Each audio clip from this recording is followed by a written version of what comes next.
realize that what it simply means, and after the caveat by GSS, it means that you cannot compare, or after the rebasing is done, like I was saying, the base now is broader. The new base year's base now is broader. If you look at even the number of goods and services, the number of markets that are involved. Now, so what happens is that once the base is broader, the CPI, the index, will come down. So you realize it was around 9 point, I think at the time 9.7. So when it was done, it dropped to about 7.2.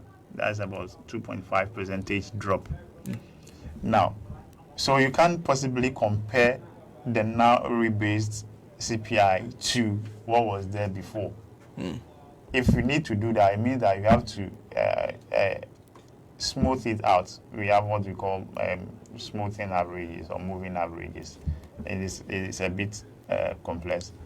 So you introduce new series so that you have the series spread across all the bases.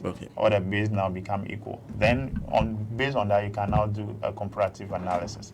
Question then is, since the rebasing was even done, that was from about 7.2. Now it's now up. I think we're almost at 7.9 or 8. It means that if the old series was still maintained, it would have been over 10%. Are you getting it?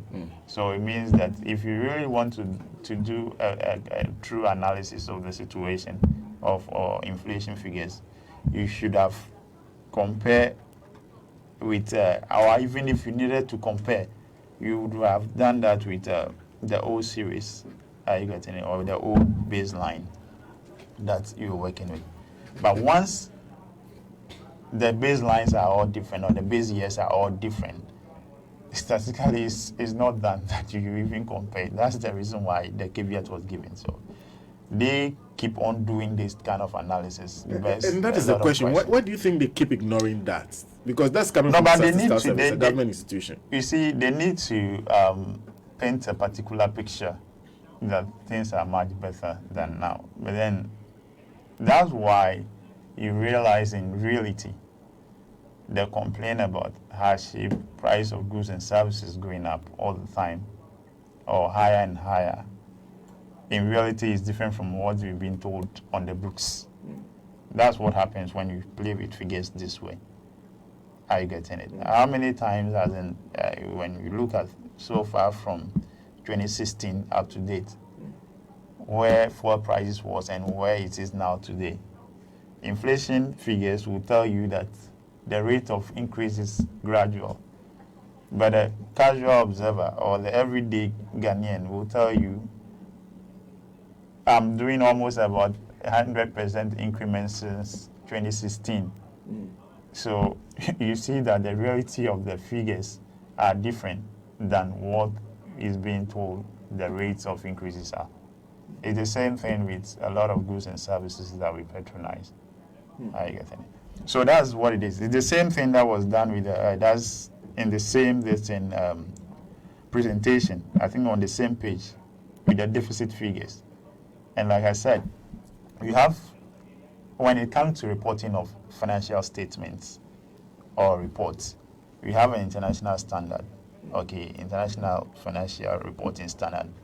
And the current one that we're using or we subscribe to is IFRS 9. That's the new standard so far. So you can subscribe to that. Then you turn around and say, okay, I have that. But when it comes to revenue, you lump all of them together and say this is the total revenue that I've registered over the period or over the fiscal year. But when it comes to expenditure, you now decide that, okay, let me break it into two, one above the line and one below the line, expenditure.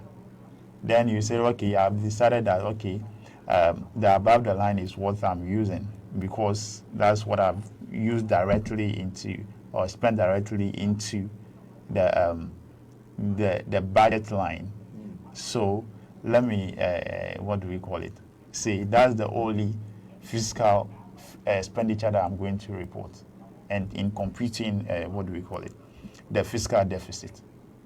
It can't work like that. For instance, let me give you, when you see that when they shift the expenditure into below and above the line, they have the energy sector payments and then the banking and the financial sector cleanup expenditures on one side. So they treat that as a different budget expenditure line.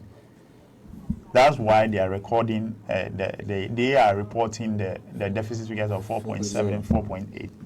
But in the same budget or in the same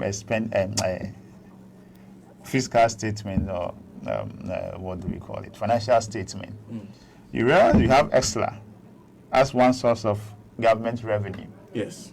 And you realize that ESLA is recorded, or ESLA proceeds are recorded as part of total revenue. So why wouldn't you move ESLA out of also the revenue or total revenue accumulation and then now decide to now use that against your expenditure?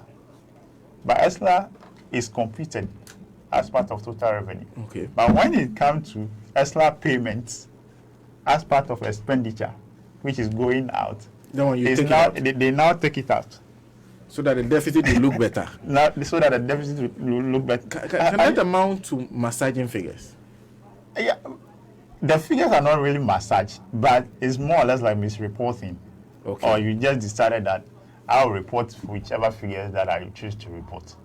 Because if you're recording the same ESLA, which brings you revenue in terms of the taxes that we're paying, you record it as total revenue, as part of total revenue. Why then now, when we are paying that energy sector debt, you now say, I want to report it differently as a different expenditure line? How does that work? If that's how it's going to happen, then it means that you should have also divided the revenue side into pieces so that ESLA, for instance, will also drop out. Okay. But you can't say that, for instance, you budgeted for financial sector cleanup like 5 billion in a particular fiscal year. It's part of your expenditure. Governments in and out do such expenditures which they've not anticipated all the time. So why should it be different now? So you see the disingenuity of the whole thing. Yeah. So that is done basically to give a better impression than the real situation. Yes. Look at what he read yesterday, that for 3 consecutive years, we'd have a budget deficit below 5%. That's been how many, more than 2 decades or 30 years since the current dispensation. You see how rosy it is, but when you look at it, actually, the only time the real deficit was below 5% was in 2017, which had recorded 4.7%. Okay. Even that because they decided not to spend in that year. But after that, 2018, in reality, and from the figures that they gave to the IMF, was 7% of GDP. And in 2019, again, it was 7% of GDP. So where does that leave? Is the figure of 4.7, 4.8 being recorded? So they are telling us something different. They're telling the IMF something. Yes, and the IMF has warned them. If you read the Article 4 reports very carefully, the IMF if you can indulge me for a moment, I'll read that portion. But they've warned severally about misreporting of figures and data, which they raise as a concern. It's a major concern to the IMF. The government of Ghana needs you, and the authorities need you. Okay, so let me when you look at the last Article 4 report, and you go to the main report, that's the page 11 of the main report, assessment of data adequacy for surveillance, general observation. Data provision is broadly adequate for standard surveillance, though some shortcomings remain in the quality and timeliness of certain data.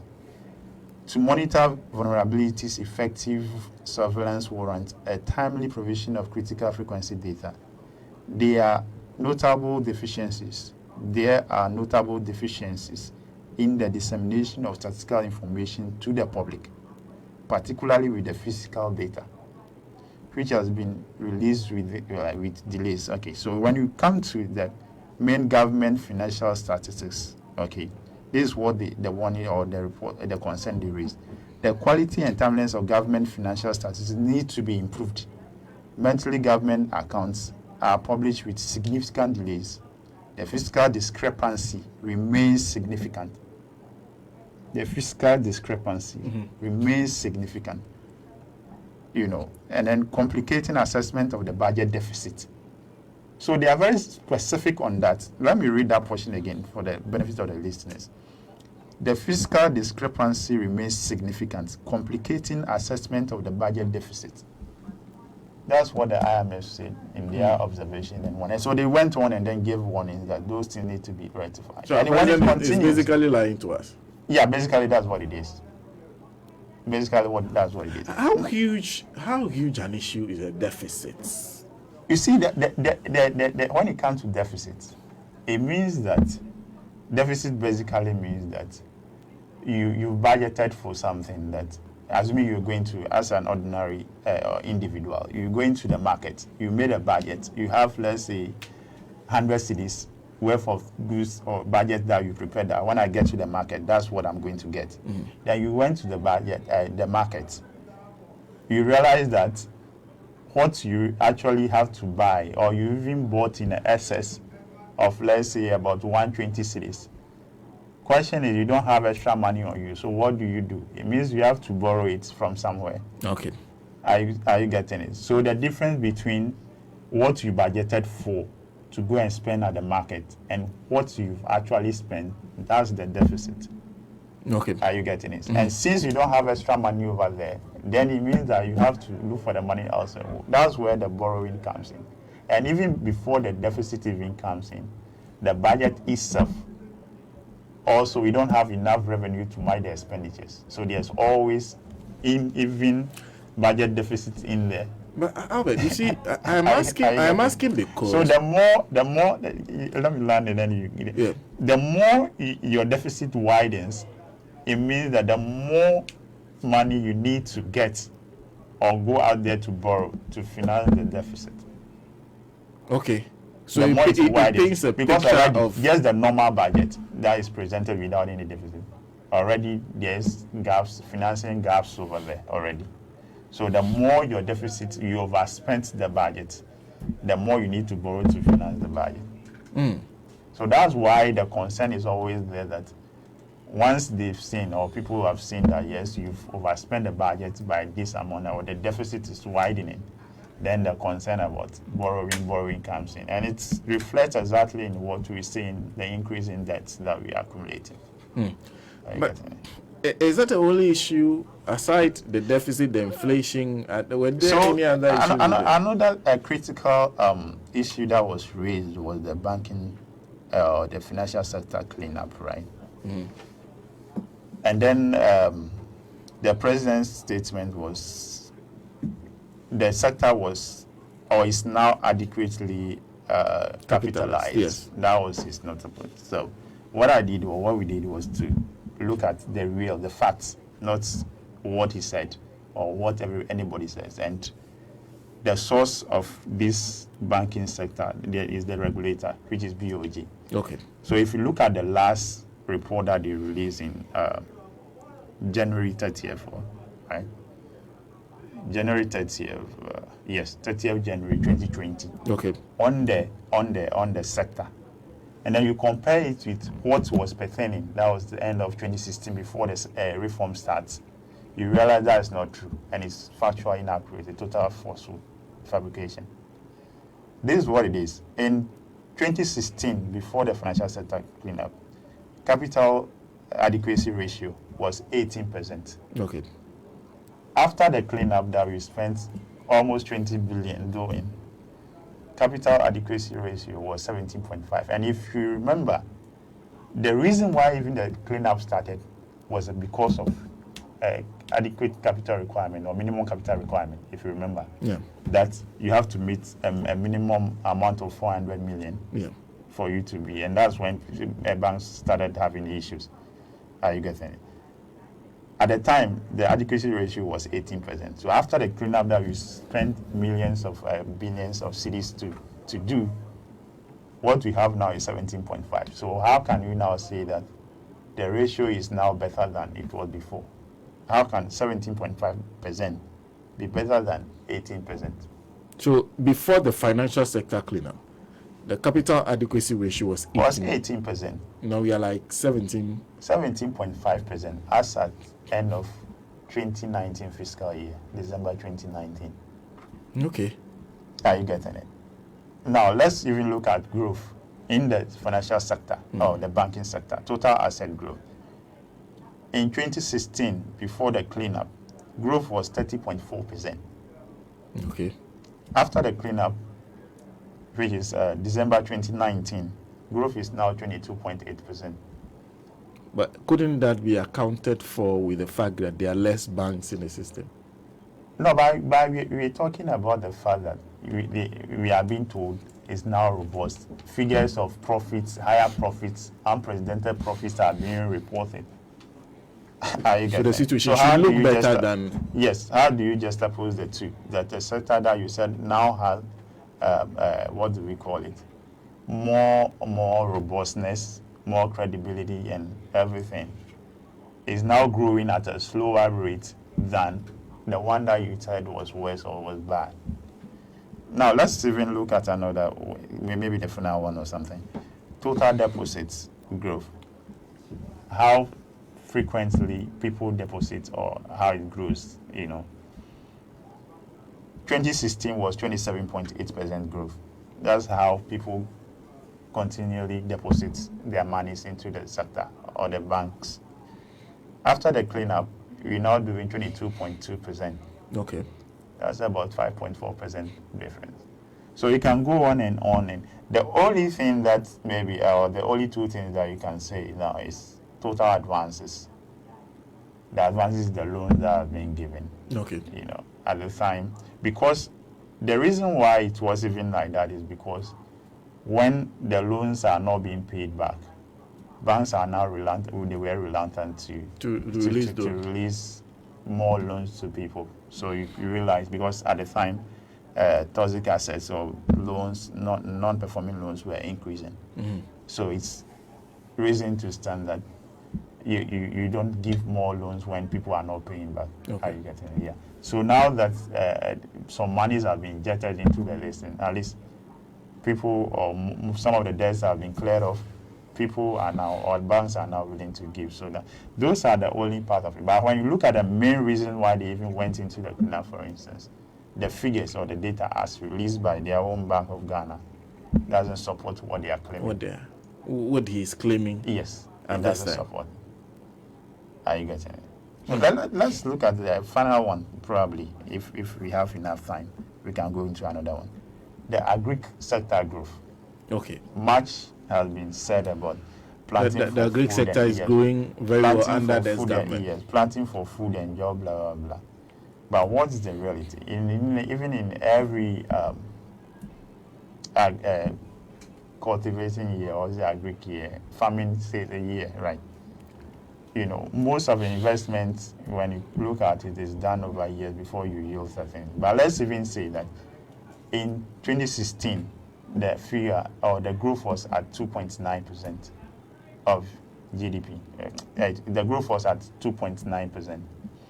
In 2017, when they took over, it rose to 6.1%. Okay. Now, this is where the problem is. In 2018, it started declining to 4.8%. Okay. But instead of 4.8%, the last time Baumia reported 6.4. In his own figure, some are 6.3, like varying figures.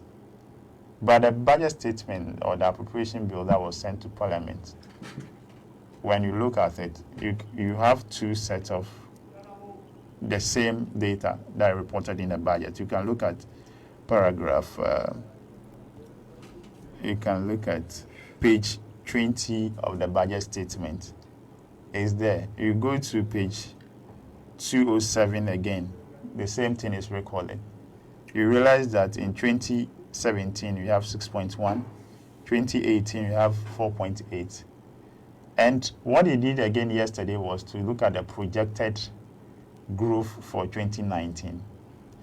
And we know from the same budget again that for 3 quarters of 2019, growth was averaging at 2.66%. Because when you look at quarter 1, growth was at 2.2%. Quarter 2 of 2019, 3.1%. Quarter 3 of 2019, 2.7%. So when you average it, how they arrive at this thing is always about taking the 4 quarters and averaging it. So when you average it, as at quarter 3 of 2019, it was going at 2.6. And most of the farming, results start coming by close of what do we call it? Quarter 3. Because even the last part of cocoa, mostly coming in January, so it will even be reported in quarter 4. So most of the harvesting would have been done, and most of the results would have come in by quarter 3. Okay. So it reasons we stand to reason that by quarter 4, the same average of 2 point something will still be recorded. So in all, if you can have an educated guess, which will be near accurate, that growth for the agri sector will be within 2% or be less than 3%. So it's going down? It's going down. From the last 2017 figure, it's been consistent decline. So the question is it all about rhetorics that we're doing so much for the sector? Because the reality of the figures are not showing in what they claim they are doing. So that's another inconsistency or total fabrication that was, reported yesterday. Okay. So, you can, there are a lot of things that when you look, so essentially what all this means is that you are not being truthful to your people.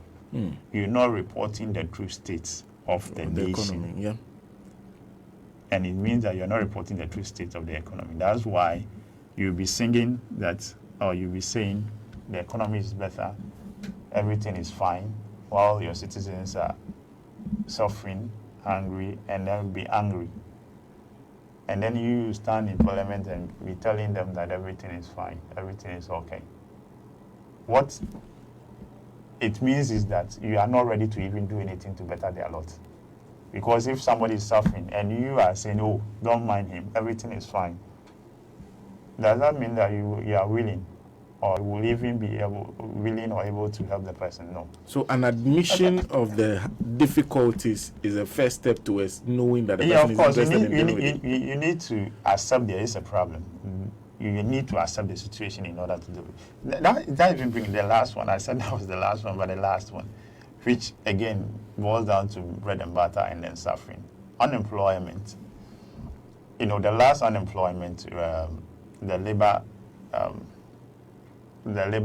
living standard survey, yeah. So what gives the comprehensive labor force report? Let's say picture of employment and unemployment data is the labor force survey, LFS, And so the living standard survey, the last one was done in the report was in 2017. Okay. Are you getting it? And when you take again the statistical service overview of that report again, they were very clear in what they're saying, that the period in which that survey covered. So if you can indulge me just a second, I'll read it to you. This report, and it was issued, when you look at the date was 2017. This report is based on the 7th run of the Ghana Living Standard Survey, GLSS 7, conducted in 2016-2017. But yesterday, when the president was saying, when did he say he picked the survey? 2019. So how can a report that was conducted in 2016 and 2017 reflect what is on the situation in 2019?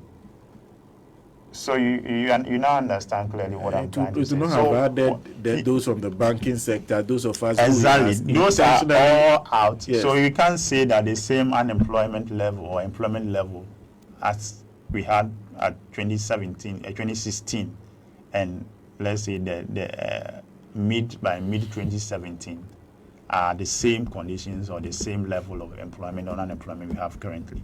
And when you do that, it means that one, either you don't want to know the true situation, or you know and you are trying to play the ostrich, or you just don't care. That's what it means, because you need to, like I said earlier, accept the situation as it is, as it is, then develop strategies of trying to solve the problem. Okay. Unemployment is a national security thing. It's a national security situation. It's unemployment that leads people to do robbery. Is that not it? Yeah. Yes. So it's the number one national security situation or issue. So when you playing ostrich with it, it means that you are toying with your own national